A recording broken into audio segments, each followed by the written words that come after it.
Apa bedanya lupa dengan nggak sengaja? Apa bedanya? Kalau lupa Tidak ingat. tidak ingat. Nah, betul. Lupa itu leli ya. Leli polali. Leli Klaten. Lupa itu tidak ingat. Baik. Lupa dengan tidak sengaja. Betul sekali bahasanya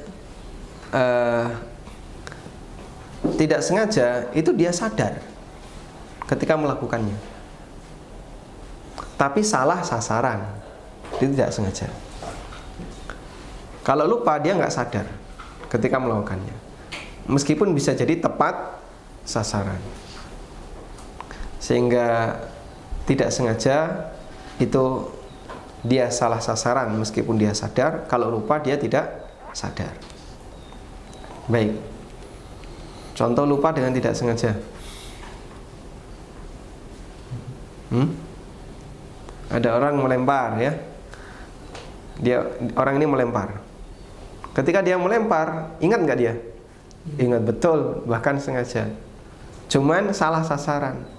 Kenanya ya, kena kaca orang, pecah. Maka dia tidak berdosa. Kenapa? Tidak sengaja memecahkan kaca orang lain, tapi dia wajib ganti. Baik. Kemudian wa mastukrihu alaih, ketika dipaksa. Nah, paksaan itu ada yang kuat, ada yang ringan. Nanti akan dibahas oleh Syekh Fauzan, sehingga insya Allah kita akan jelaskan tentang itu. Tayyib. Sedangkan orang yang khaif, orang yang takut, sebatas takut tidak boleh jadi alasan. Saya takut nanti jangan-jangan ini, jangan-jangan ini. Sehingga takut itu bisa jadi sebelum ada ancaman. Takut bisa karena ada ancaman, bisa tanpa ada ancaman. Nah, ketika tidak ada ancaman tapi dia takut, itu tidak dimaafkan. Kamu kenapa? Kok nggak sholat? Takut apa? Setan. Nah, padahal tidak ada ancaman setan di situ. Maka dia berdosa. Tidak sholat di kamar terus ya, dekem di kamar karena takut ada setan misalnya. Maka dia berdosa. Kenapa? Takutnya tanpa alasan. Nah, termasuk takut kepada orang kafir itu dilarang kecuali jika ada ancaman. Kalau ada ancaman boleh. Waddu law tudhi, Allah berfirman, waddu law tudhinu fayudhinun. Kita lanjutkan coba bacaan. Allah Ta'ala berfirman, waddu law tudhinu fayudhinun. Maka mereka menginginkan supaya kamu bersikap lunak, lalu mereka bersikap lunak pula kepadamu. Quran Surat Al-Qalam ayat 9. Dan firmannya, afa bihadzal hadithi antum mudhinun. Maka apakah kamu menganggap remeh saja Al-Quran ini? Quran Surat Al-Waqiah ayat 81. Dan firmannya, wa in kadu la yaftinunaka 'anil ladzi auhayna ilaika litaftari 'alaina ghairah. Wa idzal lattakhaduka khalila walaula an thabbatnaka laqad kitta tarkanu ilaihim syai'an qalila. Dan sesungguhnya mereka hampir memalingkan kamu dari apa yang telah kami wahyukan kepadamu, agar kamu membuat yang lain secara bohong terhadap kami. Dan kalau sudah begitu, tentulah mereka mengambil kamu menjadi sahabat yang setia. Dan kalau kami tidak memperkuat hatimu, niscaya kamu hampir-hampir condong sedikit kepada mereka. Quran Surat Al-Isra ayat 73-74. Baik. Bermudahana artinya basa-basi. Nah, basa-basi itu tujuannya dalam rangka apa? Mengambil hati, kan gitu ya. Sehingga dia basa-basi. Bahasa kita gombali. Kalau cowok ke cewek gombali ya. Kalau cowok ke cowok basa-basi. Gitu. Ada orang ingin melakukan pendekatan. biar dia bisa diterima oleh masyarakat secara luas, baik yang muslim maupun yang kafir. Akhirnya dia basa-basi di depan orang kafir, basa-basi. Basa-basi itu menampakkan dia seperti mendukung orang kafir, bahkan seperti mendukung kekufuran. Ya. Cuman dia nggak serius. Dia nggak serius. Sebabnya apa? Takut gangguan mereka atau berharap mendapatkan dukungan dari mereka. Dan itu dilarang oleh Allah Subhanahu wa taala. Waddu law tudhinu fayudhinu. Dan mereka dulu orang kafir juga ingin basa-basi di depan orang muslim. Nah, sehingga sama-sama basa-basi. Yang kafir basa-basi kepada yang muslim basa-basi kepada yang kafir. Dan dua-duanya dilarang oleh Allah Subhanahu wa taala. Di surat Al-Waqiah Allah berfirman, "Afa bihadzal hadithi antum mudhinun?" Apakah untuk ayat ini, untuk Al-Qur'an kalian basa-basi? Ini tegas, bukan basa-basi. Bahasa kita hanya untuk formalitas di depan orang. Ya ini hanya sebatas formalitas.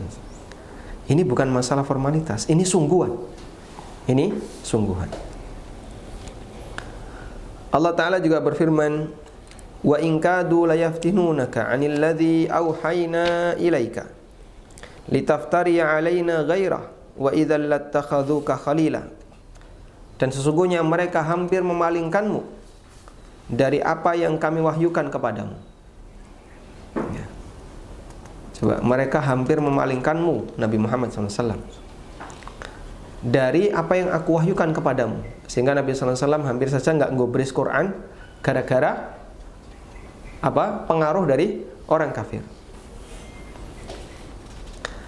Litaftari alaina ghairah, agar kamu membuat yang lain secara bohong. Ya, biar kamu nanti membuat apa, misalnya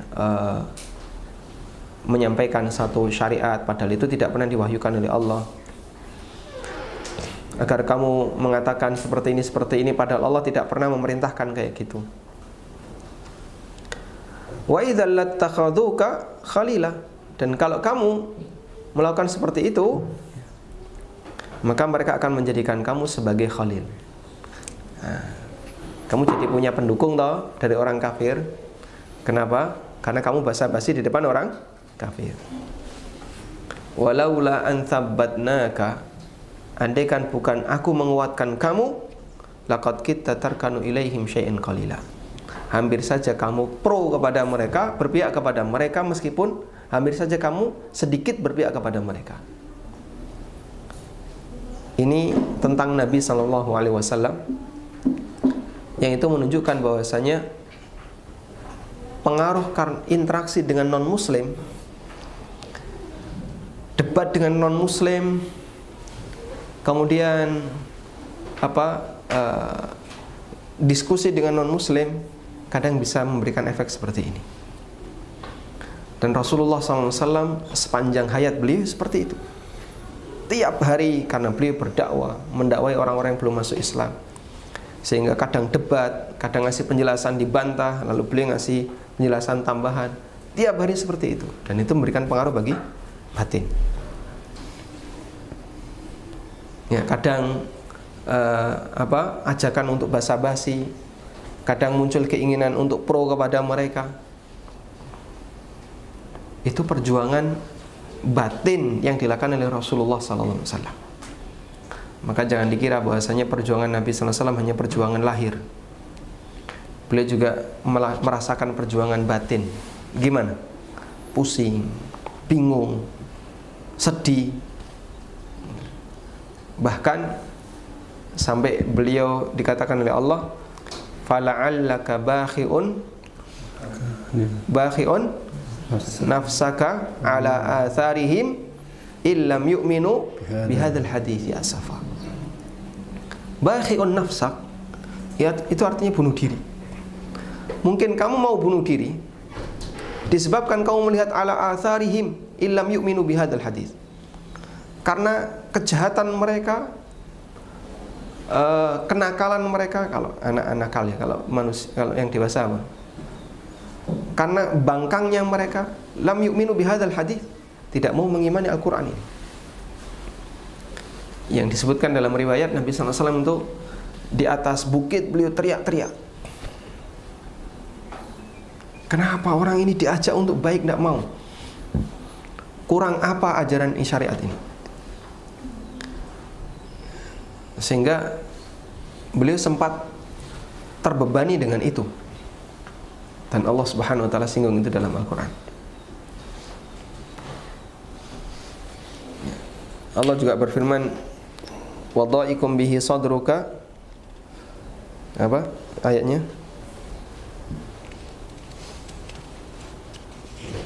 Ada di surat Hud ayat 12. Fala'allaka tariku ba'da ma yuha fala'allaka tarikum ba'da ma yuha ilaika. Wadha'ikum bihi sadruka ay yaqulu laula unzila alaihi kanzun aw jaa'a ma'ahu malak. Innama anta nadhir wallahu ala kulli syai'in wakil. Mungkin kamu akan meninggalkan sebagian dari apa yang telah diwahyukan kepadamu. Wadha'ikum bihi sadruka, dan membuat hatimu sempit. Ayyaqulu, ketika mereka mengatakan laula unzila alaihi kanzun aw jaa'a ma'ahu malak. Kenapa kok Nabi Muhammad tidak dijadikan orang yang kaya, punya banyak harta, atau ada malaikat yang menyertainya?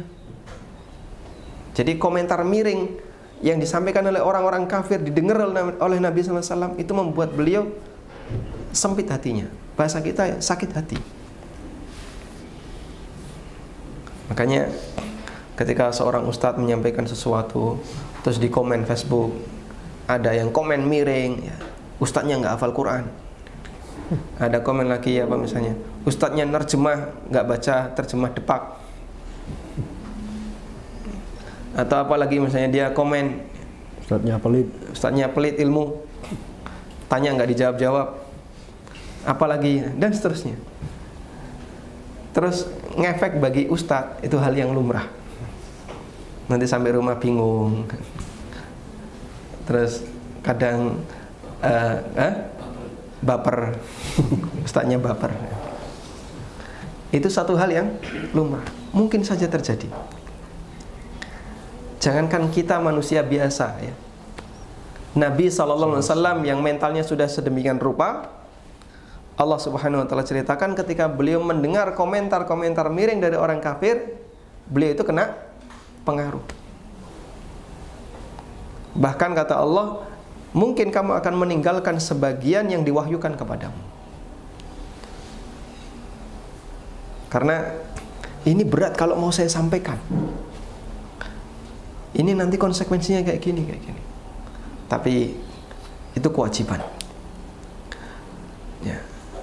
Dan komentar mereka orang kafir, Nabi kok kayak gini, Nabi kok kere, gitu ya. Laula unzila alaikan, kenapa dia nggak punya harta simpanan yang banyak? Nabi kok kere. Au jaa'a ma'ahu malak, Nabi kok tidak ditemani malaikat. Wah, ini tidak ada penjamin. Dan aneka komentar-komentar miring yang disampaikan oleh orang kafir. Nah, makanya kata Allah, andaikan bukan Allah meneguhkanmu, laqad kita tarkanu ilaihim syai'an qalila. Hampir saja kamu berpihak kepada mereka, condong kepada mereka.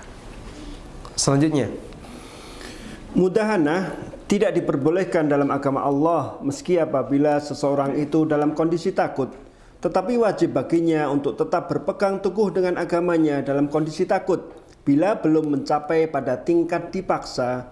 Jika sudah sampai pada tingkat dipaksa, maka dibolehkan baginya untuk memberi mereka sesuatu yang mereka minta untuk menghindari paksaan ini dengan syarat hatinya tetap tenang dalam keimanan. Allah Ta'ala berfirman, illa an tattaqu minhum tuqah, kecuali karena siasat memelihara diri dari sesuatu yang ditakuti dari mereka. Quran Surat Ali Imran ayat 28. Dan berfirman, illa man ukriha wa qalbuhu mutmainnum bil imani walakim man syaraha bil kufri sadra, kecuali orang yang dipaksa kafir padahal hatinya tetap tenang dalam beriman, dia tidak berdosa. Akan tetapi orang yang melapangkan dadanya untuk kekafiran. Quran Surat An-Nahl ayat 106. Jadi harus ada 3 syarat berikut. Baik, coba kita baca ini dulu ya. Allah Ta'ala membolehkan bagi orang yang dipaksa, bagi orang yang dipaksa lalu dia ketakutan dengan paksaan itu untuk melakukan pelanggaran. Sebagaimana di surat Ali Imran ayat 28, la yattakhidhul mu'minuna al-kafirina awliya'a min dunil mu'minin. Enggak boleh orang mukmin menjadikan orang kafir sebagai teman dekatnya. Wa may yaf'al dzalika falaysa minallahi fi syai'in illa an tattaqu minhum tuqa. Siapa yang melakukannya maka Allah tidak bakalan falaysa minallahi fi syai'in, maka Allah Subhanahu wa taala tidak bakalan membantunya, Allah tidak mendukungnya, Allah berlepas diri darinya. Illa, kecuali antattaqu minhum tuqa, kecuali kalau mukmin ini melakukan siasat ya, memelihara diri dari apa yang ditakuti oleh mereka, apa yang ditakuti dari mereka. Nah, kemudian Allah juga berfirman, illa man ukriha wa qalbuhu mutmainnum bil iman, kecuali orang yang dipaksa sementara hatinya tetap teguh dengan iman. Ini ada di surat An-Nahl ayat 106. Coba kita cari surat An-Nahl ayat 106. Ayat ini berbicara tentang Bilal ya. Atau ayat ini turun salah satunya adalah tentang Bilal. Bilal, oh bukan Bilal ya, Ammar bin Yasir. Bukan Bilal. Kalau Bilal ditindih dengan batu besar dan beliau terus mengucapkan apa? Ahad. Tapi ketika ketahuan Abu Bakar, karena pada waktu Bilal disiksa seperti itu, Abu Bakar sedang di tempat yang jauh. Lalu Abu Bakar dijemput oleh seseorang. Bilal sedang disiksa kayak gini. Datanglah Abu Bakar. Begitu melihat seperti itu langsung dibeli. Dah, saya beli aja Bilal. Daripada kamu siksa mending saya beli. Dibeli. Nah, Ammar bin Yasir gak ada yang mau beli. Ibunya sudah dibunuh, Yasir sudah dibunuh, bapak ibunya sudah dibunuh di depan anaknya Ammar.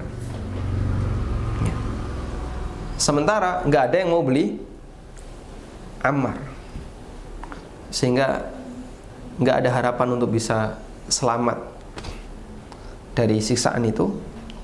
Akhirnya dia ketika dipaksa untuk mengucapkan apa? Kalimat kekufuran, dia pun mengucapkannya.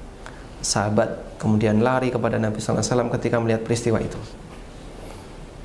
Lari kepada Nabi sallallahu alaihi wasallam kemudian melaporkan apa yang dilakukan oleh Ammar, dan Allah sudah menurunkan surat An-Nahl ayat 106, wa man kafara billahi min ba'di imani. Siapa yang kufur kepada Allah padahal sebelumnya dia telah beriman, maka dia kafir, dia murtad. Illa man ukriha wa qalbuhu mutmainnum bil iman, kecuali orang yang dipaksa dan hatinya tetap yakin beriman. Walakin man syaraha bil kufri sadran, tapi orang yang ridho dengan kekufuran, fa alaihim ghadabun minallah, maka dia mendapatkan murka Allah, walahum adzabun adzim, dan dia mendapatkan siksaan yang besar. Kemudian jadi harus ada 3 syarat berikut. Syarat pertama, harus karena dipaksa, bukan karena rasa takut saja atau untuk berbasa-basi dengan kaum kafir untuk mendapatkan kedudukan di sisi mereka atau untuk mendapatkan suatu keuntungan dari mereka. Jadi tidak dibolehkan berbasa-basi dengan mereka dalam urusan agama Allah. Syarat kedua, hatinya tetap tenang dalam keimanan. Ia hanya mengucapkan dengan lisannya saja sementara keimanan masih menetap dalam hatinya. Syarat ketiga, bertujuan untuk menghindari paksaan, bukan untuk keridhaan kaum kafir, sebagaimana yang terjadi pada Ammar bin Yasir radhiyallahu anhu, yang merupakan penyebab dari turunnya ayat ini, yaitu saat orang-orang kafir mengambilnya dan memaksanya untuk mencela Rasulullah sallallahu alaihi wasallam, dan ia tidak akan melepaskannya sampai ia mau mengucapkan apa yang mereka inginkan terhadap Rasul.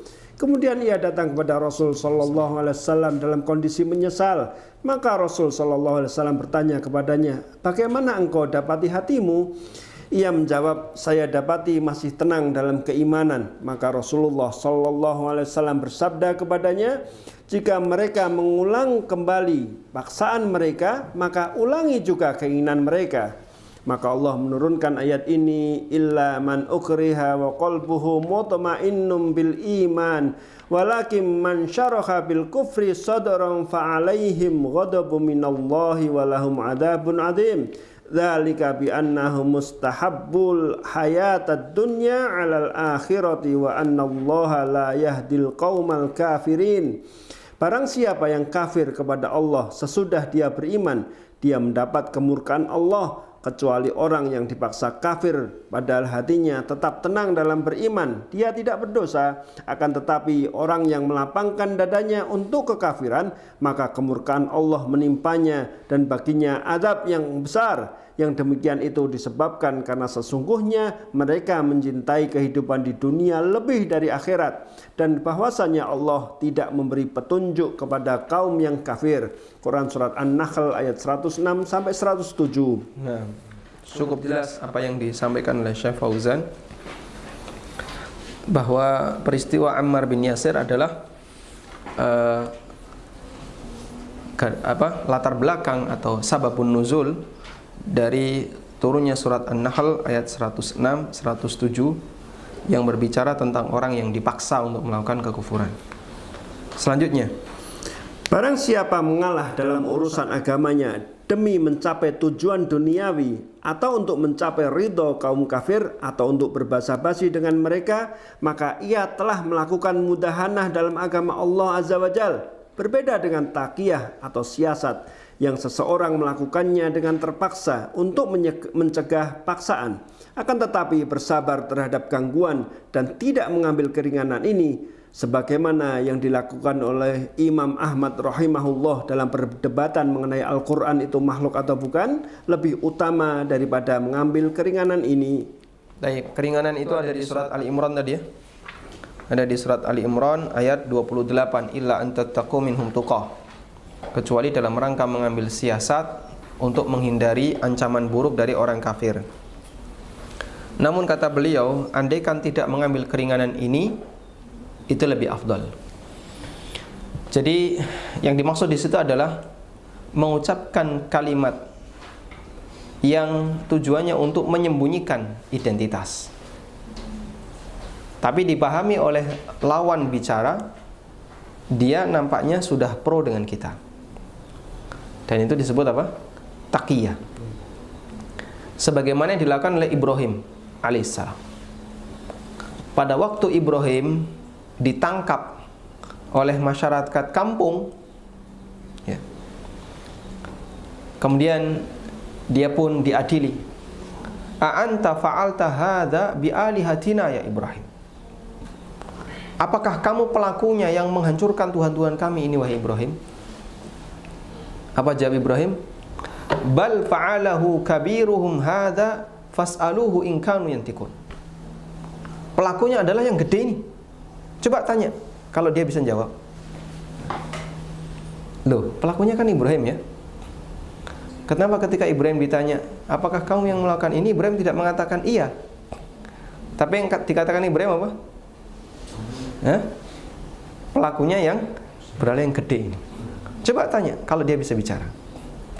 Itu kedustaan bukan? Dusta bukan? Dusta.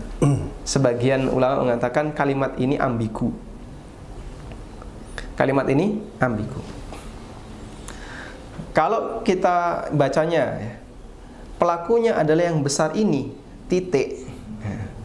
Coba tanyakan ini kalimat yang baru, maka ini kalimat dusta. Ini kalimat dusta. Tapi kalau kita bacanya, pelakunya adalah yang besar ini, koma, coba tanya jika dia bisa bicara, itu bukan kalimat dusta. Karena kalau dia bisa bicara, berarti memang dia pelakunya. Kan dia nggak bisa bicara tuh, berarti bukan pelakunya. Ya. Coba tanyakan ke, karena yang gede dikasih kalung dikalungi kampak. Coba tanya dia, kalau dia bisa bicara berarti dia pelakunya. Jadi ketika Ibrahim ditanya, sama dengan kita ya, tadi bapak yang makan ya? Nah, coba tanya piringnya. Kalau dia ngomong, pasti dia yang makan. Artinya apa? Kita nggak ngaku ketika ditanya sama ibu ya. Tadi bapak yang ngabisin rotinya. Coba tanya piringnya, kalau dia bisa ngomong, pasti dia yang makan. Kita nggak ngaku, tapi kita alihkan dengan pertanyaan yang kedua. Takonan piringnya. Nengkene iso ngomong berarti dia yang mangan. Ini iso ngomong kan? Nggak iso ngomong toh, berarti dia bukan yang makan. Masih meninggalkan pertanyaan terus, siapa yang makan? Itu tidak ada jawabannya. Wong suami nggak jawab. Paham ya? Baik. Sehingga Ibrahim di sini menyampaikan, coba tanya kepada berhala ini, kalau dia bisa bicara berarti dia pelakunya. Nah, ketika dia nggak bisa bicara, berarti kan dia bukan pelakunya. Terus siapa pelakunya? Ya saya tidak ngaku. Ibrahim kan tidak mengaku. Tapi dia bertanya lagi. Nah, itu namanya apa? Taqiyah. Nah, dipahami oleh orang-orang kafir di depan Ibrahim bahwa kalimat Ibrahim ini serius. Sehingga begitu mereka diomongin kayak gitu, disebutkan dalam Al-Quran ya. Coba kita cek ayatnya.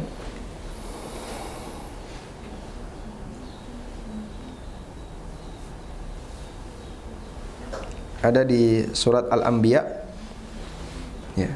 Ketika ditanya Ibrahim, fas'aluhum in kanu yantikun. Tanya kepada mereka kalau mereka bisa bicara, kan pelakunya yang ini. Kalau mereka nggak bisa bicara berarti pelakunya bukan ini. Faraja'u ila anfusihim faqalu innakum antumudz zalimun. Akhirnya mereka menyalahkan diri mereka sendiri-sendiri.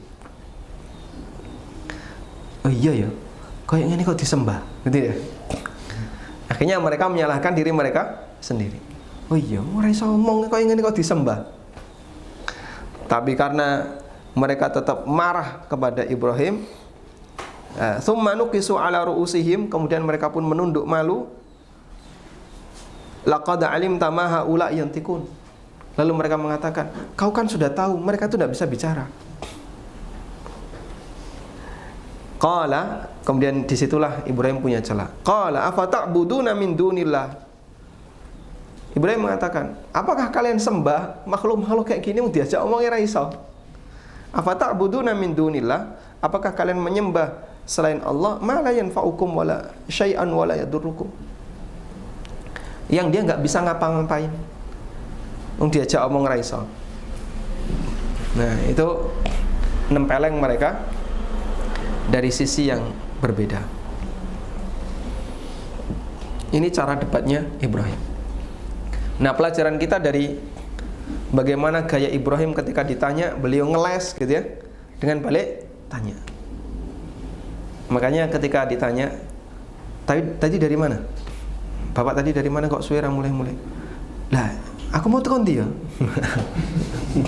Ditakoni malah takon. Itu dusta enggak? Tidak, karena kalimat tanya itu bukan pernyataan. Yang bisa dinilai dusta dan tidak itu kalimat berita. Sedangkan kalimat tanya itu tidak bisa dinilai dusta atau tidak. Tanya. Jangan dipraktekkan ya.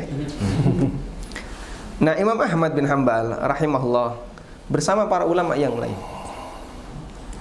dipaksa oleh beberapa raja dari kekhalifahan Bani Umayyah untuk mengucapkan, dari kekhalifahan Bani Abbasiyah ya, untuk mengucapkan kalimat kekufuran ya, setelah Al-Ma'mun, kemudian beberapa raja-raja penggantinya sampai yang terakhir bertobat. Saya tidak hafal nama yang bertobat ini. Dia memaksa orang untuk mengucapkan apa? Al-Quran makhluk. Sampai ada beberapa ulama yang dibunuh, di antaranya Al-Buwaiti, muridnya Sahibus Syafi'i, muridnya Imam Syafi'i. Kemudian Al-Ambari juga dibunuh oleh raja ketika itu karena tidak mau mengucapkan Al-Quran makhluk. Akhirnya banyak ulama yang ketakutan karena mereka dipaksa. Kalau tidak akan disiksa atau dibunuh. Sampai di antara mereka melakukan taqiyah. Ini taqiyahnya. Ucapkan Al-Quran itu makhluk. Maka dia mengucapkan Taurat, Injil, Taurat, Zabur, Injil, Al-Quran. Hadhi kulluha, ini semuanya adalah makhluk. Ini semuanya adalah makhluk. Maksudnya apa? Trijine. Jari-jari ini semuanya adalah makhluk. Taurat, Zabur, Injil, Quran, ini semuanya adalah makhluk. Bebas dia. Dia bebas. Tayyib. Tapi Imam Ahmad enggak mau mengucapkan itu. Dan beliau tetap mengucapkan Al-Quran kalamullah ghairu makhluk. Al-Quran itu firman Allah dan bukan makhluk. Sampai akhirnya beliau disiksa berkali-kali ya. Di penjara ya, selama kurun waktu yang cukup panjang. Hingga akhirnya setelah berganti beberapa raja, seingat saya ada 3 yang memaksa seperti itu. Terus berganti raja yang keempat, dia pun sadar raja yang keempat ini dan memaafkan Imam Ahmad, lalu membebaskan Imam Ahmad, dan sebagai gantinya ya, Imam Ahmad dimuliakan di negeri itu. Tayyib. Selanjutnya, qala Syekhul Islam, kata Syekh Muhammad bin Abdul Wahhab. Qala Syekhul Islam rahimahullah, wa kulluha min a'dami ma yakunu khataran wa aktsari ma yakunu wuqu'a. Syekhul Islam Muhammad bin Abdul Wahhab rahimahullah berkata, semua ini merupakan bahaya yang paling besar dan kejadian yang paling sering terjadi. Penjelasan 10 pembatal keislaman ini kenapa dipilihkan oleh Syekh, padahal pembatal keislaman itu jumlahnya banyak. Beliau memilihkan 10 pembatal ini karena pembatal-pembatal ini paling sering terjadi pada manusia dan karena paling besar bahayanya. Jadi beliau memilihkan karena 2 alasan. Pertama, karena yang 10 ini paling sering terjadi. Kedua, paling besar bahayanya. Karena alasan ini maka lebih berhak untuk diperhatikan dan diwaspadai. Baik, jadi 10 ini bukan pembatasan ya, tapi karena alasan dia yang paling sering dilakukan oleh manusia. Selanjutnya, fayambaghi lil muslim ayyahdzarha wa yakhafu minha ala nafsih. Syekhul Islam Muhammad bin Abdul Wahhab rahimahullah berkata, setiap muslim seyogianya mewaspadainya dan khawatir terjadi terhadap dirinya. Penjelasan, ucapan beliau ya betagi seyogianya maksudnya adalah wajib. Jadi wajib bagi setiap muslim untuk khawatir terjerumus ke dalamnya. Ucapan beliau ayyahdzarha, mewaspadainya, yaitu lebih tepat dibaca ayyahdzara ya. Ra-nya di fathah. Ayyahdzara, mewaspadainya, yaitu tidak menganggapnya bersih dirinya dan mengatakan saya sudah tahu dan saya tidak butuh mempelajarinya. Sesungguhnya manusia itu tidak membutuhkan tauhid dan ajarannya. Manusia sudah muslim, maka mereka aman dari bahaya.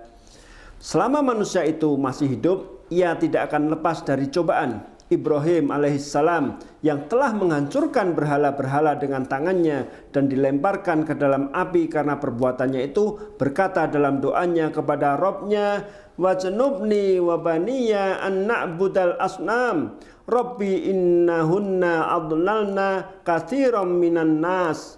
Dan jauhkanlah aku beserta anak cucuku daripada menyembah berhala-berhala. Ya Tuhanku, sesungguhnya berhala-berhala itu telah menyesatkan kebanyakan dari manusia. Quran Surat Ibrahim ayat 35-36. Ibrahim alaihissalam saja khawatir dirinya terjerumus dalam penyembahan berhala karena hati itu berada di antara 2 jari dari jari jemari Zat yang Maha Penyayang.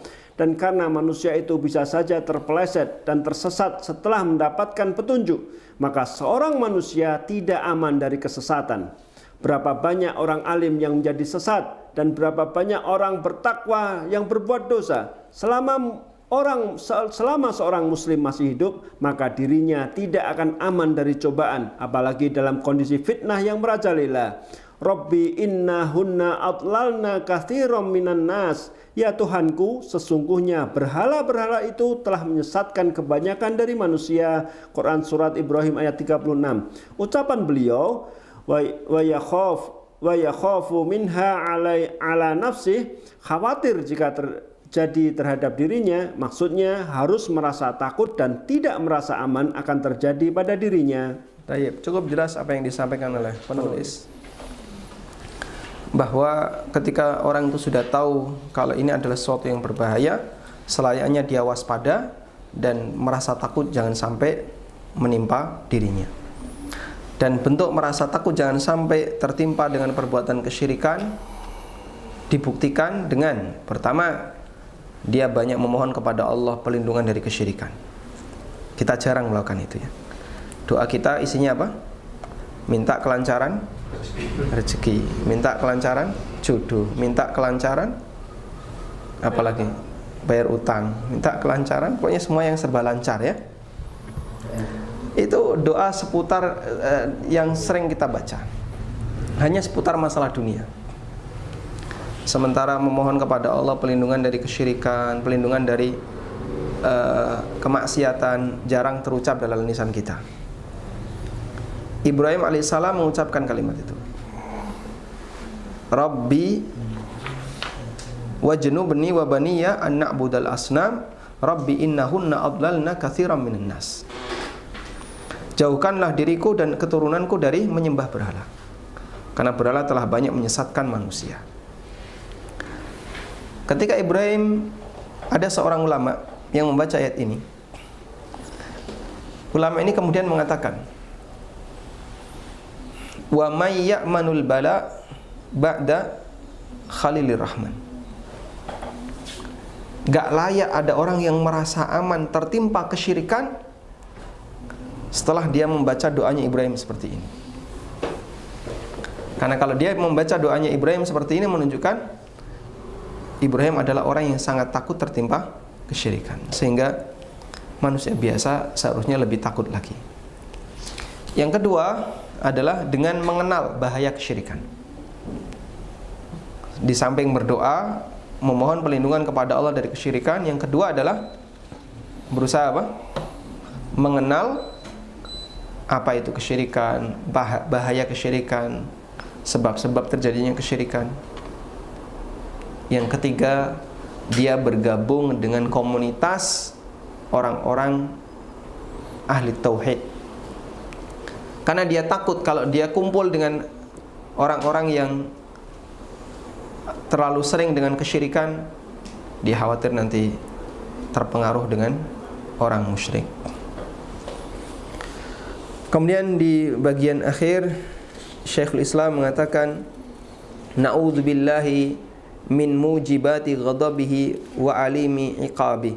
Kita berlindung kepada Allah dari semua hal yang bisa mendatangkan, menyebabkan kemurkaan Allah dan siksanya yang pedih. Penjelasan. Penulis menutup risalah ini dengan berlindung kepada Allah, memohon penjagaan Allah Azza wa Jal dan kembali kepadanya dari kemurkaannya dan yang menyebabkan siksanya. Ini diantara yang memberi seorang muslim rasa takut kepada Allah Azza wa Jal dan bahwasanya dirinya tidak aman dari fitnah dan kesesatan selama masih hidup. Karena itulah Ibnu Mas'ud radhiyallahu anhu berkata, barang siapa yang ingin mengambil teladan, hendaknya mengambil teladan dari yang sudah meninggal, karena orang yang masih hidup masih belum aman dari fitnah. Orang yang masih hidup belum aman dari godaan, meski ia adalah orang yang paling bertakwa dan paling alim. Selama ia masih hidup, ia akan selalu mendapat cobaan. Naam, liman qad mata.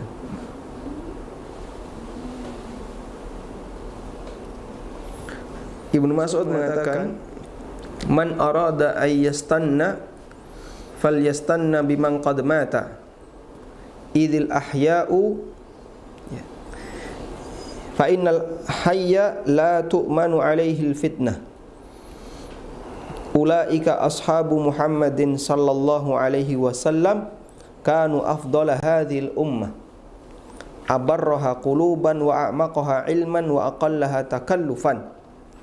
Athar ini disebutkan oleh Ibnu Abdul Bar dalam Jami' Bayanil Ilmi wa Fadli. Ibnu Mas'ud mengatakan, kalau kamu ingin menjadikan panutan, maka jadikanlah orang-orang yang telah meninggal dunia sebagai tauladan. Jadikan teladan itu adalah orang-orang yang sudah mati, yaitu mereka yang berhasil melaksanakan ibadah ini, melaksanakan tauhid ini sampai akhir hayat. Karena orang yang masih hidup belum tentu aman dari fitnah. Ini disampaikan oleh Ibnu Mas'ud, padahal beliau seorang sahabat senior. Berarti maksud Ibnu Mas'ud adalah tirulah sahabat-sahabat yang lebih senior dari saya. Abu Bakar, Umar, Utsman, kemudian Mus'ab bin Umair, Abu Ubaidah ibn Jarrah, Zubair ibn Awam, Talha bin Ubaidillah, dan sahabat-sahabat yang lebih senior dibandingkan beliau. Karena yang masih hidup ini gak ada jaminan dia akan husnul khatimah. Sementara mereka yang sudah meninggal, Masya Allah, Hamzah bin Abdul Muttalib, Sayyidus Syuhada, Mus'ab bin Umair yang punya jasa besar menyebarkan Islam di Madinah sebelum datangnya Nabi SAW, Abu Bakar dan Umar, Khalifah kaum muslimin, Utsman, Ali bin Abi Thalib, dan beberapa orang yang mendahului Ibnu Mas'ud. Wallahu alam. Kemudian di bagian akhir Tsumma Thumma qala wa sallallahu ala khairi khalqih Muhammadin wa ala alihi wa sahbihi wasallam. Kemudian Syekh rahimahullah berkata, semoga Allah mencurahkan salawat dan salam kepada sebaik-baik makhluknya Muhammad dan keluarganya serta para sahabatnya semua. Penjelasan, Syekhul Islam menutup risalah ini dengan salawat atas Nabi SAW, dan ini adalah sebaik-baik penutup. Salawat dan salam atas Nabi disyariatkan pada setiap permulaan perbuatan dan penutupannya berdasarkan firman Allah Ta'ala, Innallaha wa malaikatahu yusalluna 'alan nabi ya ayyuhalladzina amanu sallu 'alaihi wa sallimu taslima.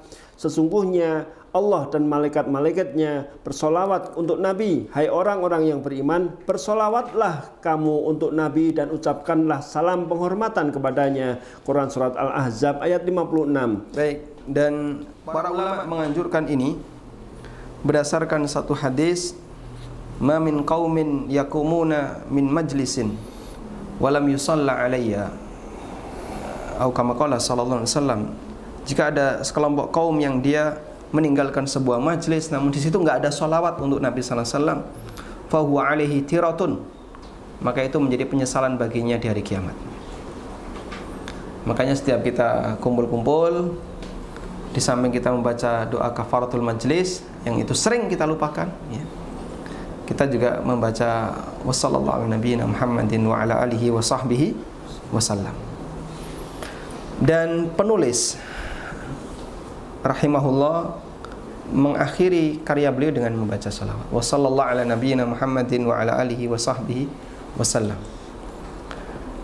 yang itu menunjukkan kalau beliau adalah orang yang sangat mengagungkan Nabi SAW. Dan bentuk mengagungkan Nabi adalah dengan membaca salawat untuk beliau, salah satunya sebagaimana Allah perintahkan, innallaha wa malaikatahu yusalluna 'alan nabi. Maka kalau begini sampai ada orang yang mengatakan Muhammad bin Abdul Wahhab itu membenci Rasulullah SAW, itu buktinya mana? Buktinya mana? Padahal dalam buku-buku beliau ngasih salawat untuk Nabi SAW. Kalau beliau membenci Nabi SAW, kenapa nggak ngasih salawat? Kenapa beliau ngasih salawat? Ya. Syekh Albani rahimahullah pernah naik taksi dan supirnya itu orang luar, di taksi di Saudi, entah di kota mana. Kemudian supirnya bilang sama Syekh Albani, negeri ini sangat benci sama Nabi SAW. Loh, kenapa? Wah, mereka itu melarang ini, melarang, kan tujuannya banyak ya, melarang sholawat, ngelarang ziarah kubur, ngelarang, tuduhannya seperti itu. Loh, mana melarang sholawat? Saya lihat di buku-bukunya itu mengajarkan tentang sholawat.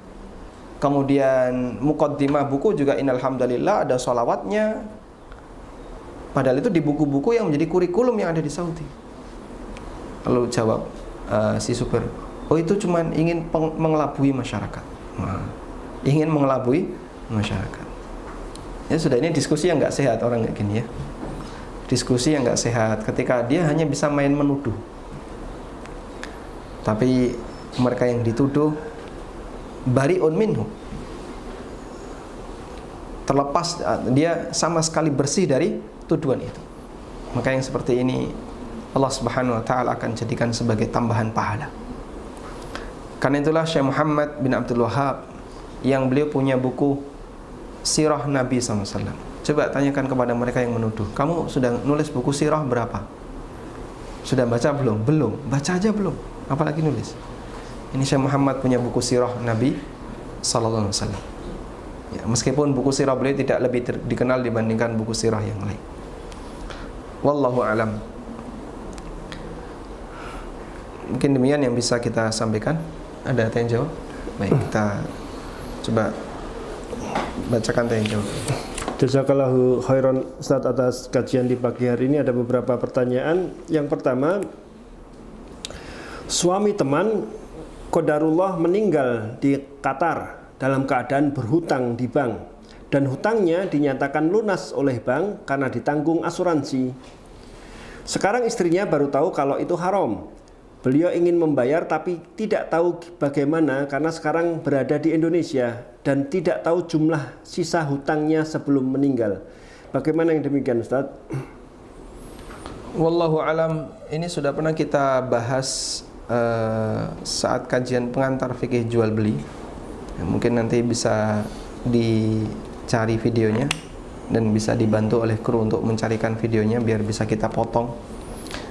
Pembahasan tentang asuransi dalam transaksi utang piutang dan bagaimana cara penyelesaiannya. Kesimpulannya adalah bahwa kewajiban suami, kewajiban bukan suami penanya ya, kewajiban mayit adalah senilai pokok utang yang belum disetorkan, yang belum dibayarkan. Sedangkan bunganya tidak wajib untuk dia bayarkan. Nah, kita perlu tahu nilai pokok utangnya berapa. Hanya nilai itu yang wajib dibayarkan. Bayarnya kemana? Harusnya bayarnya ke asuransi. Berikut adalah Kanopigo Green pindah kemana? Bayarnya ke asuransi. Tayyib. Tapi kan secara sistem mereka nggak terima seperti itu. Karena tidak bisa secara sistem. Terus gimana? Berarti ini menjadi mal majhul, harta yang majhul, yang tidak punya pemilik. Nah, harta yang majhul nanti disalurkan ke Baitullah. Nah, ketika disalurkan ke Baitullah, selanjutnya ke Baitul Mal. Nah, selanjutnya dari Baitul Mal nanti disalurkan untuk kemaslahatan kaum muslimin. Cuman misalnya saya kesulitan untuk mencari Baitul Mal. Nah, mungkin Anda bisa titipkan ke lembaga-lembaga apa yang nanti bisa menyalurkannya untuk kegiatan sosial kemasyarakatan. Wallahu a'lam. Berikutnya, Ustaz, bolehkah sholat witir dilakukan hanya 1 rakaat setelah sholat isya? Karena saya setiap hari hanya melakukan 1 rakaat sehabis sholat isya. Tentang sholat witir 1 rakaat, ulama khilaf dalam masalah ini. Sebagian ulama mengatakan hukumnya makruh, dan ini pendapat Hanafiyah, dengan alasan bahwa witir 1 rakaat itu aqta, dia cuman terputus karena sendirian. Pendapat yang kedua, witir 1 rakaat hukumnya boleh, dan ini pendapat jumhur ulama. Dan pendapat kedua ini pendapat jumhur ulama, sehingga tidak masalah witir 1 rakaat. Bahkan itu bisa dijadikan sebagai solusi bagi orang yang nggak kuat bangun malam dan nggak kuat untuk banyak sholat di waktu malam. Sempatkan untuk sholat witir 1 rakaat. Kalau tidak kuat bangun sebelum subuh, rutinkan sebelum tidur. Kalau nggak kuat rutin sebelum tidur, setelah sholat ba'diyah isya. Tapi biasanya begitu selesai ba'diyah isya, sudah pengen sekali ngobrol sama temennya.